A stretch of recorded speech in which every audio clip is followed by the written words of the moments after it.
Please, y'all, welcome to the stage a dead guy who is always the life of the after party, Jack Skellington. Hello, everyone. It is I, Jack, the Pumpkin King. Where am I?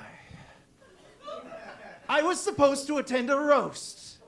I walked through a magical door and somehow ended up at a furry convention. Speaking of, give it up to your host, Rudolph. Yes, the furriest furry of them all, or as I call her, Christmas Chewbacca. All right. Rudolph was bullied and ostracized by the other reindeer. Dasher, Dancer, Prancer, Vixen. It's easy to see why Rudolph didn't fit in. His name is the only one that doesn't sound like a stripper's. Oh, but you were different from them, Rudolph. You weren't found in a strip club like the others.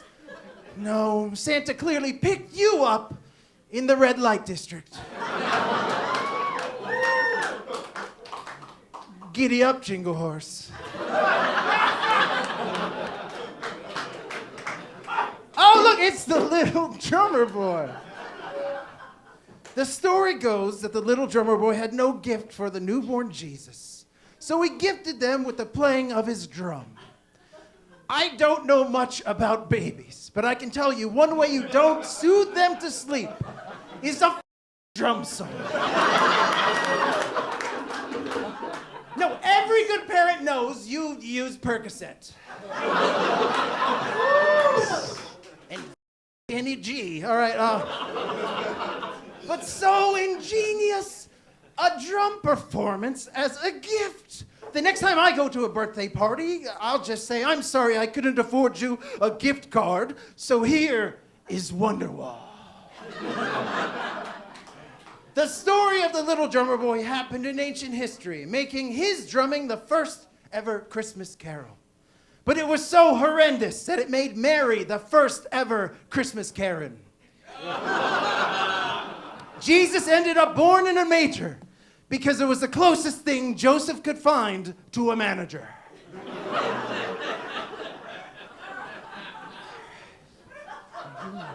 Who is this oversized Keebler man? Is that Steve Carell?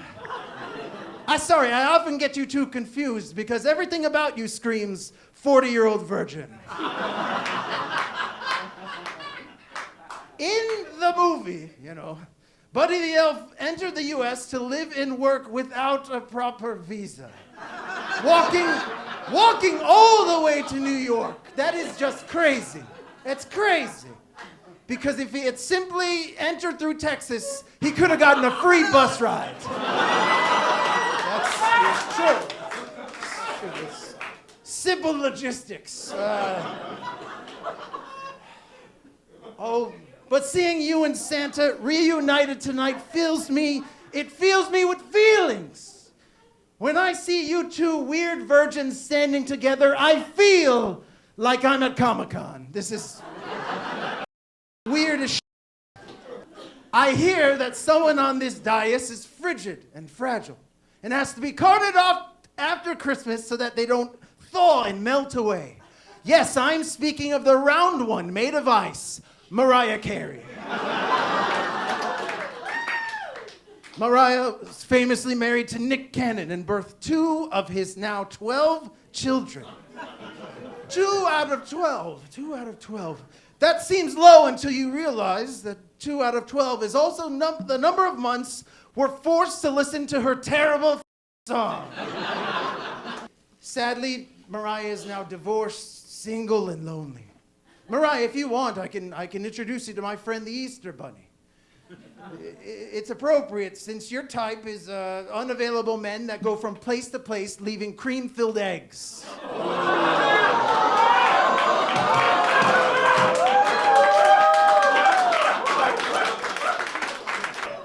I'm not done with this yet, I'm telling you. This is not Disney-friendly material. a well-known news item. Mariah famously insured her legs for $1 billion. This is true. Mariah, would I have to sign a waiver to make love with you? This would be the first time I've ever contracted something before sex. Please note that I'm only talking about insurance when I say I hope your is covered. Nevertheless, I, Jack Skellington, would have sex with Mariah Carey. I would give her my number right now, but I find it's more appropriate to exchange information after getting into a wreck. VH1 top hits. All right. Kevin McCallister, Home Alone. Folks, nothing about his movie is realistic, you know. Not because a child fights off violent criminals, but because when I was left home alone as a preteen, the only thing I really did is jack off like a spider monkey. In these movies, Kevin made makeshift weapons. He was on the lam from the police. He even met Donald Trump, you know. Kevin, you may have been home alone on Christmas, but where the were you on January 6th? Kevin wasn't fighting a burglary, he was stopping a steal. Oh, but it's sad.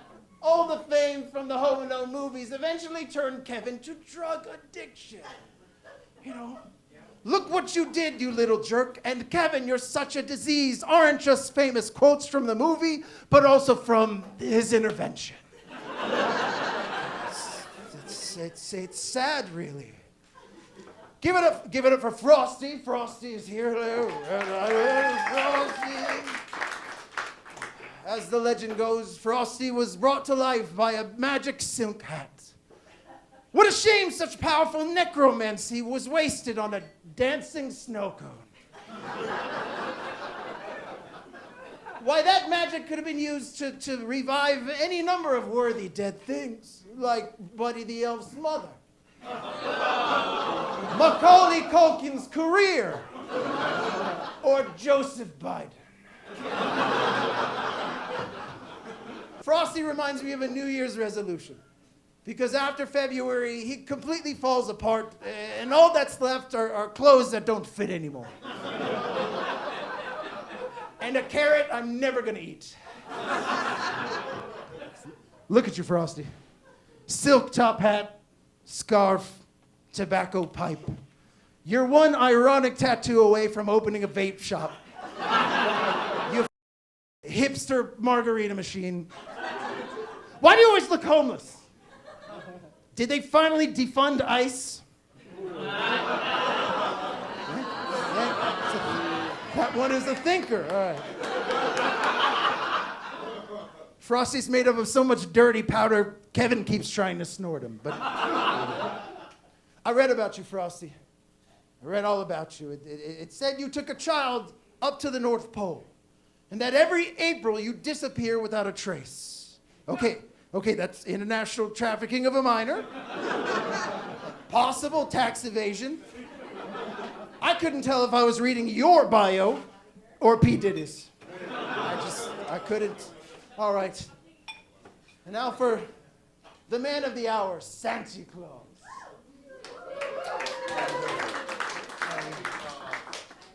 Oh, what a glorious enigma you are. In Halloween Town, we love you, Santa Claus. Santa provides presents to children all over the world. It's amazing that someone with a heart so selfless could have a body so self-more. It's a grammatical thing. All right. There truly is a Santa Claus inside of all of us. You creep into people's homes all over the world, whether they want you there or not. Like Mariah's god-awful music. You make a list of children and check it twice, like Nick Cannon claiming his dependence. You exist only when people believe you're real, like Frosty the Snowman or the... I'm just saying. You're basically the Dallas Cowboys. like you exist, but no one believes in you anymore. It breaks my heart, Santa Claus. You are in danger of being replaced, and this time, not by me. No, if I wanted to dress up in a fancy suit and make children cry again, I'd become a divorce attorney. No, what is replacing you is Amazon. They saw your Christmas operations and thought, why, we could do that for cheaper, with less slave labor and less bottles filled with pee. That's true. You know, just this year, I thought I saw Mommy kissing Santa Claus, but it was actually our Amazon guy. Raul's, he's cool. I like him a lot, but he's there for us, you know. In all seriousness, Christmas has become overrun with so much weird bull that people are forgetting its heart and its soul. So this Christmas, all of you, when you're ordering same-day delivery on a sweater vest for your Labradoodle or some keep in your thoughts and your prayers the person most crucial to this holiday, more crucial than ever, Jeffrey Bezos. Thank you very much.